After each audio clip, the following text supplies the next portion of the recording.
खुदावन यीशु मसीह के बाबरकत और फ़तमन नाम में हम सबों को सलाम।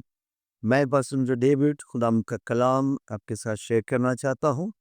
आइए अजीज़ों, आज का हवाला हम तिलावत करेंगे मुक़द्दस यूहन्ना की मार्फत लिखी के इंजील, उसका पहला बाब और उसकी हम पहली चंद आयत को पढ़ते हैं। तो कलाम मुक़द्दस में 16 आयत से पढ़ते हैं, क्योंकि उसकी मामूरी में हम सब ने पाया, यानी फजल पर फजल।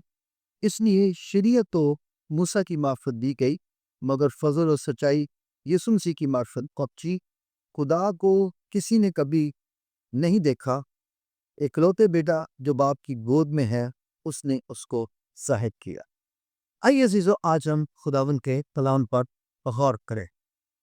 फजल पर फजल, यानी फजल वो मोहब्बत का तोहफा जिसके लायक मैं और आप नहीं।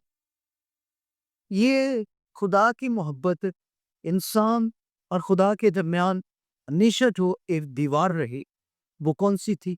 वो गुनाह की। खुदा इंसान के पास क्यों नहीं आता था? क्योंकि इंसान जो है वो गुनाह की हालत में था, और इंसान के पास आना खुदा का मुश्किल तरीन काम था, क्योंकि खुदा का म्यार था, उसकी पाकीज़गी थी।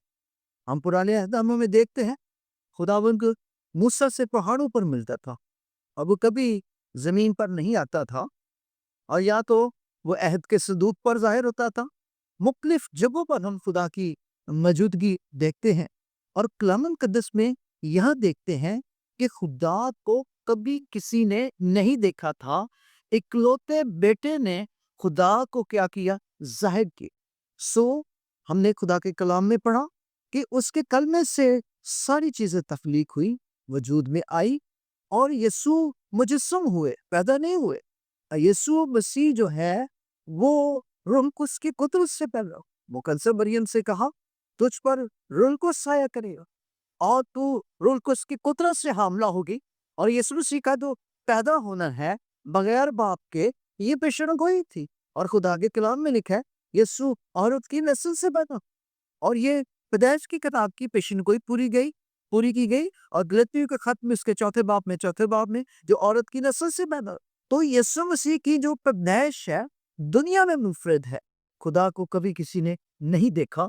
खुदा यीशु मसीह इंसानी बदन में वजूद में जाहिर हुआ, और उसके आने के सबब से क्या हुआ?